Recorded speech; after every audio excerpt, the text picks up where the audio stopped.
you guys, Nicole Harrington here, and today we are talking about how past traumas can show up in your life and cause you pain here today, even if we're not thinking about it, okay? And my example today is cold plunge. All right. Raise your hand if you've ever done it. Like if you've ever done a comment or a cold plunge. It is painful in itself already. But for me, it's even more painful because in the past, I was a swimmer my entire childhood, and even after in college, I still continued to play water polo, okay? But why does this relate, Nicole? Well, the thing is that I hated getting in the water. The water always felt so cold, even though now as an adult I realized the pool I was swimming in was 80 degrees. It was because I didn't want to be there, but I kept doing it because swimming was all I knew. Swimming I had done since I was 5, and it was my whole life. It was what kept me going. It was what I chose to do because it was just what I knew to do, versus I really didn't want to be there when I, got into high school. So the thing is that because it was something that I forced myself to do. Think about it. Since I was 5 years old, I swam at least 5 days a week, maybe even 6 because of competitions, or 7, right? And then in high school, I had swim PE, I worked in the pool, and I was on the swim team. So I was in the water for 5 hours a day. When you're doing something for that amount of time every single day, it's going to wear on you, especially when you don't allow yourself to take a break. So I started to hate swimming, but it was my life. Like I said, I didn't know anything else. So how that transitioned to, I did not swim for 5 years. I don't know. I took a long break, and I'm just now trying to get back into getting in the water and swimming, and it's still is hard for me because my past trauma with not wanting to do it is creeping up, and I never resolved that issue. I haven't sat down and thought about it. I haven't thought about what it was. What did it mean to be forcing myself to do that when I didn't want to? And am I still doing that in my life? Am I still forcing myself to do things that I don't want to? The answer, in the past, old Nicole would have said yes, because that just was what I know to do.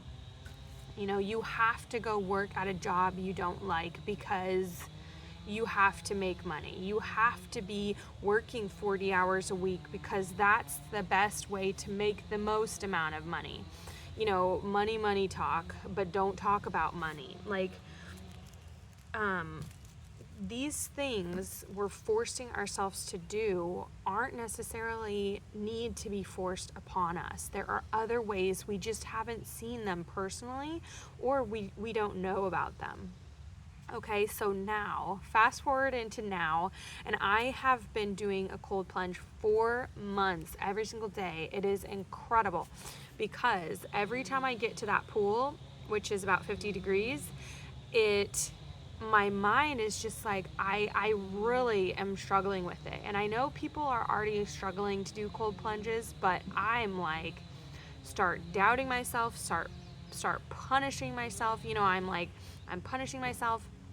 And the reason I've been able to keep doing it is because it's grounded in and deeper than the actual cold plunge, because now I know water is healing for me. It is something that I want to be doing. Being able to do difficult things and come out the other side and be happy about it is a muscle I want to be working and keep working and grow stronger, that I can do hard things that are grounded in what I want versus forcing myself to do things I think I have to do. Please see the difference there and let me know if you see the difference, because when I don't want to do the cold plunge, I say to myself, Nicole, yes, you do. You want to do this. It's going to be over before you know it, and you're going to be happy you did it. So,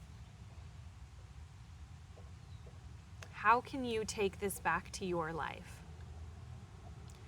What you want to do is, with my example, the cold plunge, it is harder for me to do this because I see how it relates with my childhood trauma. I see how it relates with the past, me punishing myself, forcing myself.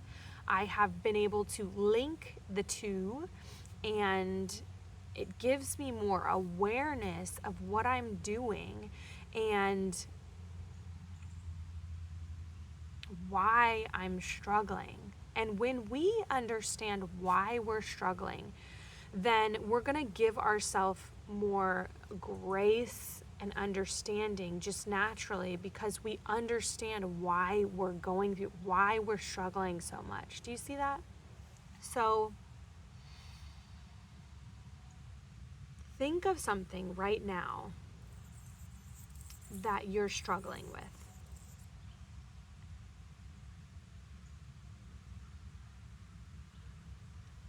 When you're in that moment of struggling with that thing, I want you to be aware of your physiological state. Are you crunched over like this?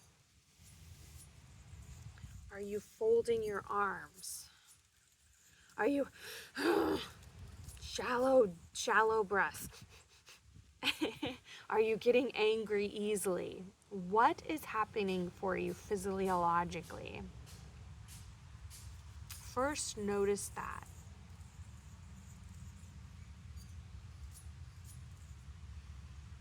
Then we want to change that state. So, if you're able to get up and get moving, move your body a little bit,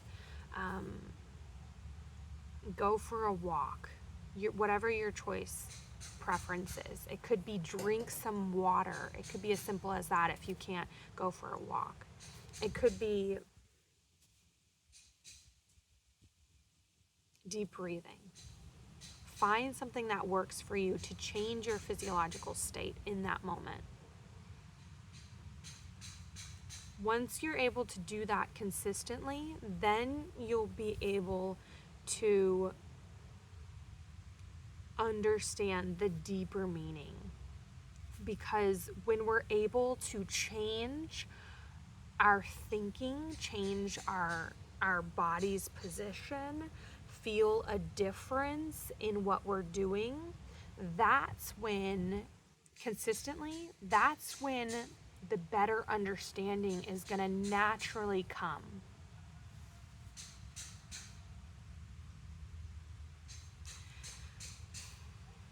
Of course, it's great to journal. It's great to talk to someone you trust. It's great to talk to a coach like myself. Reach out, support at NicoleCoachingG.com, and you got this. So make sure you like and subscribe, and I'll see you next time.